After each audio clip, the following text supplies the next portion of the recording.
Lockdown से पहले गीता के घर का नजारा कुछ ऐसा था कि रोहन ऑफिस जाता था और शिविन स्कूल। जिनके घर से जाने के बाद गीता काम खत्म करके बाकी समय आराम करती थी। लेकिन लॉकडाउन के बाद ऑफिस और स्कूल घर में ही खुल गए और इससे गीता का हाल वो तो आपको देखने में ही मजा आएगा।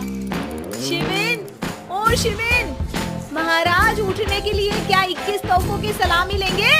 अरे बिस्तर से बाहर निकल, ऑनलाइन क्लास स्टार्ट होने वाली है। तुम भी हद करती हो, स्पीकर की तरह चिल्लाने की क्या जरूरत है? दिख नहीं रहा मेरी कॉन्फ्रेंस चल रही है। अब कैमरा और स्पीकर ऑन कर रहा हूँ, मुझे कोई शोर नहीं चाहिए। इस पर जैसे ही रोहन लैपटॉप का कैमरा और स्पीकर ऑन करता है तभी कुकर की सीटी बजती है। करा लो अब इसे चुप, लॉकडाउन नहीं हुआ, मेरी मौत का फरमान जारी हो गया। दोनों बाप बेटे ने नाक में दम किया हुआ है। ऐसा बोलकर गीता वहाँ से शिविन के कमरे में पहुँच जाती है, जहाँ शिविन अभी भी सो रहा होता है। ओ आलसी, अब अगर 5 मिनट में नहीं उठाना तो आज तेरा गेम और यूट्यूब कैंसिल। माँ की बात सुनकर शिविन बिना 1 मिनट गंवाए उठ खड़ा होता है। उठ गया, अभी नहाकर भी आता हूँ। ये नाटक कहीं और, मुंह पर गीला कपड़ा मार और पढ़ने बैठ। शिविन की ऑनलाइन क्लास स्टार्ट हो जाती है, जिस पर गीता उसे वहाँ बिठाकर रसोई में चली जाती है। थोड़ी देर में उसे कमरे से कुछ आवाज सुनाई देती है, जिसे सुनकर वो कमरे में वापस आती है। हाय राम, तुझे क्लास अटेंड करने के लिए बोला था, कैमरा ऑफ करके बिस्तर पर नाचने के लिए नहीं बोला था। मम्मी, मुझे कुछ समझ नहीं आ रहा, आप बाद में पढ़ा देना ना, वैसे भी अटेंडेंस तो लगी गई है। हाँ बेटा, जरूर बन जा, तू अभी से हम सबका बाप बन जा। अरे नहीं मतलब कहाँ से लाते हो इतना दिमाग, और पढ़ाई करते हुए ये चला कहाँ जाता है? नाइस क्वेश्चन, दिमाग से पूछ कर बता दूंगा। शिविन की बातों से परेशान होकर गीता उसे मारने के लिए जैसे ही आगे बढ़ती है तभी वो कमरे से बाहर भाग जाता है। अब शिविन आगे और गीता हाथ में चप्पल पकड़े उसके पीछे पूरे घर में दोनों घूम रहे होते हैं। इसी बीच वो रोहन के पास पहुंच जाता है और शिविन को मारने वाली चप्पल रोहन के लैपटॉप पर जाकर गिरती है। ओए माँ! मम्मी, अब पापा को चप्पल मार रही हो?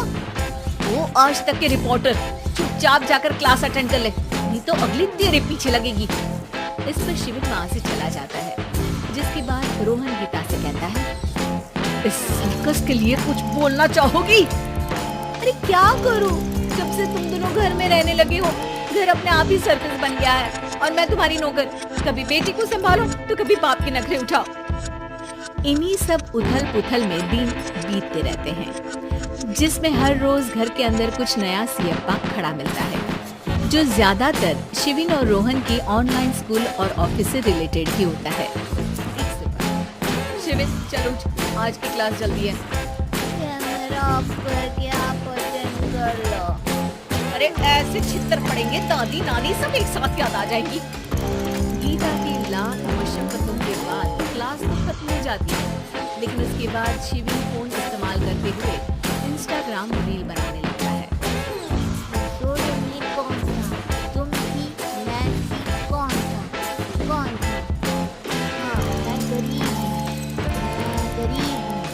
अरे ओ गरीब के बेटे, आजा, मैं बताती हूँ तुझे गरीब। मैं बताती हूँ रसोड़ी में कौन था।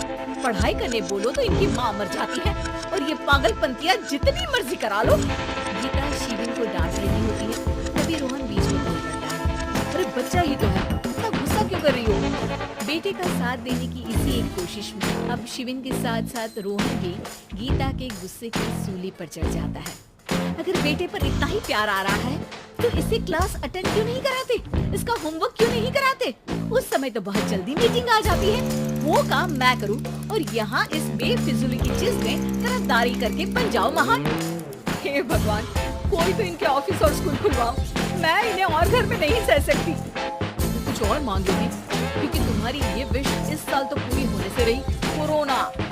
आए नास ने जिंदगी बर्बाद कर दी, खाए कोई पचाए कोई, कल चुन कर सबको मेरी बददुआ लगेगी। उन्होंने दुनिया का और इन बाप बेटे दोनों ने मेरा जीना मुश्किल कर दिया। गीता वहाँ से चली जाती है, जिसके बाद रोहन शिविन से कहता है, अरे तुम्हारी मम्मी इतनी भड़की हुई क्यों है? आपकी वजह से पूरा समय घर में रहते हो और उस पर कोई काम कराने की जगह बस ऑर्डर देते रहते हो। अच्छा बेटे, सारा इल्जाम मुझ पर? पूरा दिन तो वो तुम पर ही चिल्लाती है। हाँ, मतलब दोनों का 50-50 है, कुछ करना पड़ेगा। वो कहते ना, make the best out of worst. I have an idea. वैसे तुम्हारी माँ सही कहती है, बहुत जुबान चलाने लगे हो, कम बोला करो। अगली सुबह रोहन और शिवेन अपनी गलती को सुधारने के लिए गीता के उठने से पहले घर का आधा काम खत्म कर देते हैं, जिसे देखकर गीता खुश हो जाती है और फिर बाकी बचा काम वो तीनों मिलकर पूरा कर लेते हैं। जिसके बाद अब वो सब मिल बांट कर हर काम में एक दूसरे की मदद करते हुए लॉकडाउन का मजा लेने लगते हैं।